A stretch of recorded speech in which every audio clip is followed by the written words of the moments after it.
How you doing? My name's Trey Schlichting. We're here in Mystic Pines Mounted Archery Training Center in the mountains northeast of New Mexico. I'm here with Sarah Velichko. Sarah's been quarantining here for almost 3 months in training with the COVID epidemic, and she's going to have to leave soon. And I wanted to take the opportunity to do a quick interview with you. And so, anyway. Sarah, how old were you when you got started with horses? Horses, I started riding when I was 11 or 12. Uh-huh. And then, yeah, I did hunter jumper stuff. And then, were you an archer before you did horse archery? Yes, I started doing archery when I was around 24. Okay. So I just decided to shoot one day. Were you still in university then, or did you get? No, I was done. It was just a little fun escape from work excursion. Okay, and what inspired you to do the archery? And what kind did you do? I'm sorry. I did Olympic recurve, and I just wanted to try something new. Okay, and you just decided, woke up one day and said, I'm going to do something new today. I did do that. Is that how it works? Chain turned into a huge part of my life. Oh, okay. So, what kind of bow do you shoot now, and which bow do you prefer? Like, I shoot with the Cultural Heritage team for North America, so our bows represent bows designed from North America, and so, but the bow that I like to shoot changes, right? Mm-hmm. And so, luckily, the bows that we're producing now are the ones I like to shoot, but. Sometimes the bow you're shooting for competition is... Anyway, what bow do you shoot? Which bow do you prefer? I think it just depends on the day. Okay, so right now I understand it completely. I'm shooting the wolf bow a lot, which is really fun. Okay, so the wolf bow is a northeastern tribes Indian-style bow. It looks very similar to the Egyptian chariot bow. And that's what she's talking. It's made by Attila's Archery, and... it's a custom bow, yeah. Yep. And then the other one I was loving was the Amazon bow before I got the wolf. Okay, and the Amazon bow is based off the Plains Indians design. It is the Plains design we call the Sky Dog, and it's also produced by Attila. But the Amazon is the same bow with a saya built into the limb tip. Yep. So it's a kind of a long bow with a saya. And so, awesome. And then I really do enjoy shooting the Korean one. But yeah, and so, just reliable. we all kind of use the Korean as our backup, right? Yeah. And so, and when it's snowing outside, I grab my Korean bow. You know, it's nice to have a bow that I can replace for under $300 in 10 days. Yep. Right? And so, it's a great tool to have.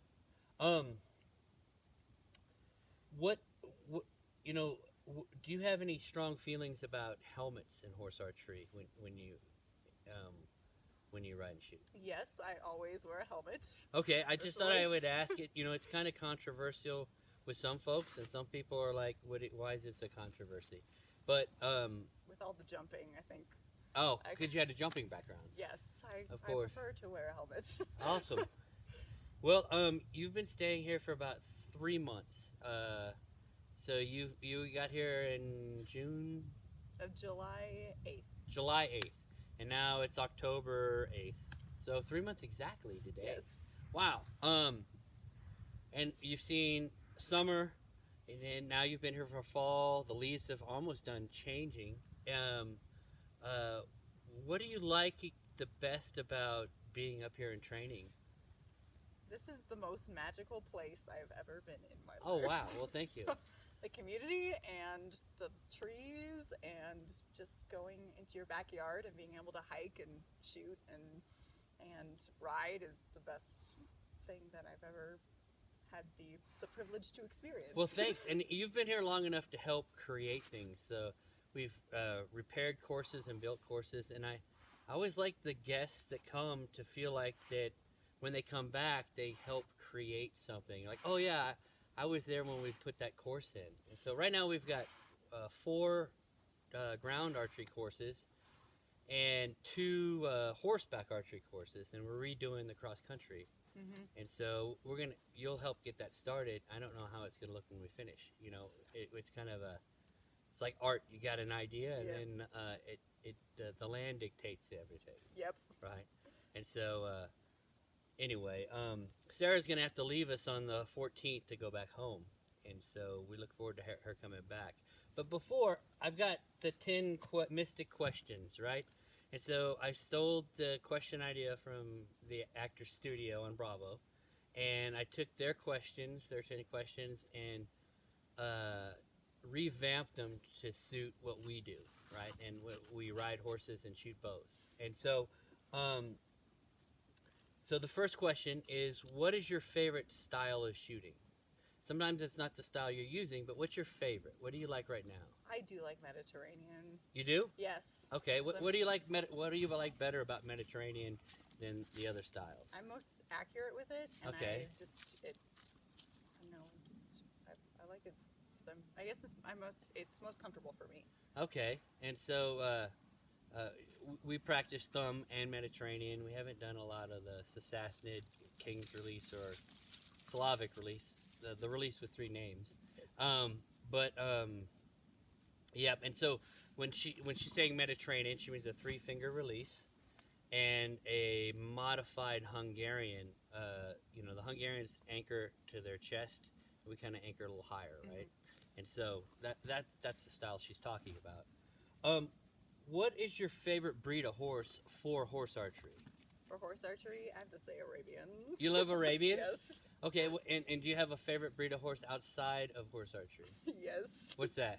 I like gypsy banners. I think they're pretty. Oh, do you like them because they're pretty? Yes, I know that Okay. their attitude and Okay. is something special, but I think they're gorgeous. So I love the Vanners, and Bethany Flick, who trains with us from time to time, she's got several. I never know that because she's got it. But and she's really doing well with her Vanner right now. After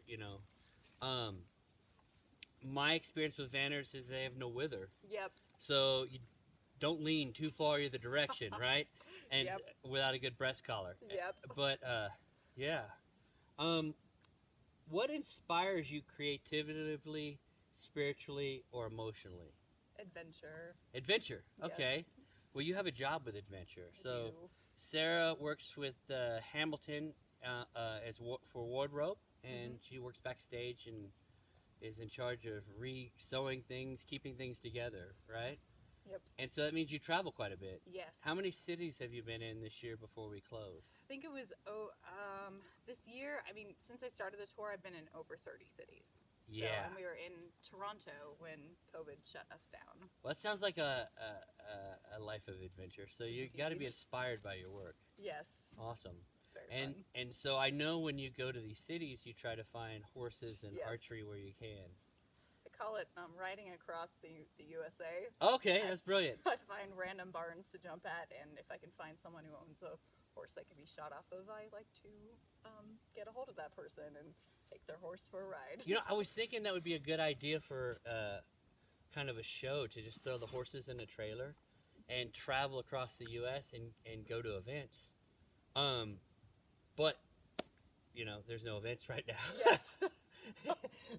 All right. The next question is, how did you get started in horse archery? What inspired you? So my best friend, when I was on tour, I was shooting my Olympic recurve and riding and jumping separately, and I don't have a lot of free time while I'm on the road. And I was talking to my best friend about it, and she said, "Well, you should combine both of them." And I said that wasn't a thing. So she sent me the Instagram account of one of the horse archers that we both know, and so one of our next cities was Texas, And so, that was Chris Young, yes, right? it was Chris Young. So Chris Young is an actor, a stuntman, and a horse archer out of Los Angeles. And so I love it when Chris comes to visit. He's one of the kindest people I know. I can't wait to meet him one day. Well, I'm sure you will. It's a small world. Yes, so she. So your friend inspired you. Yes, and then I just Googled horse archery in Texas and found you. Yeah, and so I was lucky. You got me right before we left. Mm-hmm. And so, all right. well, what is your profession? We already talked about it Yes. briefly. So, Assistant wardrobe supervisor for the Hamilton Phillip Tour, okay. And what city were you in last? Toronto. In Toronto. From what I understand, they told you had to leave for 2 weeks. Yes. And so not to pack much. No. And so most of your stuff's still in Toronto. All of my stuff is still in Toronto. And you're not allowed to go. Nope. No Americans are allowed Yes. to go. I took a suitcase and then I had my bow shipped back to me by a friend. So this is my dog Groot. Groot is a boxer pit mix, and he's decided that Sarah's his best friend, and so we had to allow him in the interview. All right. What is your favorite curse word? I have to say, fuck. Okay. A well-placed F-bomb is the way to go. Okay. Is it because of the fornication under the consent of the king? I just think it's got a lot of punch in 4 letters. Okay. So I think it works very well It's just for a quick- most situations. Uh-huh. So I guess it's the original 4-letter word. it's great. All right. What sound do you love? I love the sound of horses breathing. Ah, yeah. Yeah, a nice sigh. Yes. Or, I love it when they breathe in my ear. Yes. Or when they nuzzle you and just have Yes. like that Long, slow. that it's kind of out here the horses eat so much sage with the wild grama grass that their breath is amazing. Yes. It's like Unlike mine. And so, okay, what sound do you hate? people smacking their food or like eating with their mouth open. Okay, That's so horrifying. nobody eat with allergies around you, right? Something like that. Yes. Yeah. Exactly. Okay. So that. I will then. So, what are your goals for the future? What I mean are, what are your goals for the rest of the year, and where do you see yourself in 5 years with the horse archery? What are your goals? I want to improve on accuracy. Okay. Currently. And that's the immediate goal. Yes, and get better at Now, the I hunt. gotta tell you, she's the most accurate archer I know. On the ground, you are on fire, and on the horse, you're just pulling it all together. And so, for you to get more accurate is pretty awesome. We'll get there. It's fun. Okay. And then, and I want to travel and shoot internationally. Okay. That's my long-term goal. I know. It's killing me. October is my travel season when I go to Asia. Yes. And I've got this weird itch. I feel like I should not be here right now. Yes. And so, anyway. All right, so let's see.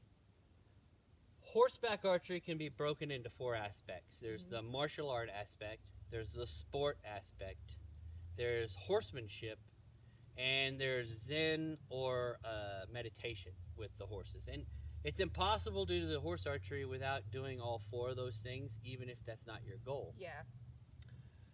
My question is, when you're doing it, what's your drive?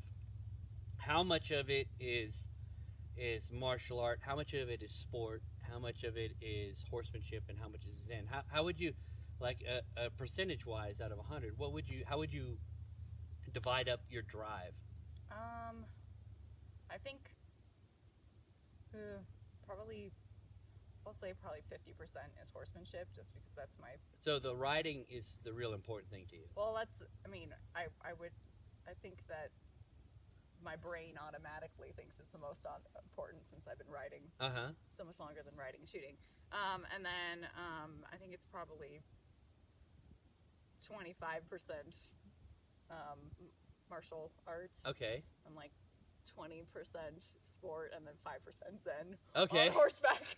You know, it's funny because I want my drive to be 50 to 60% martial art. Yes. With mostly horsemanship followed, or Zen, yes. right? But honestly, I'm driven by sport. My ego gets in the way, right? And so the drive that I want to have and the drive that I actually have don't usually match. But I think it's great when I hear someone say horsemanship first. Yeah. And so, anyway, thank you for talking with us today. Thanks for being part of this this new experiment with athletes being interviewed on the place. And I can't wait to see you in the future.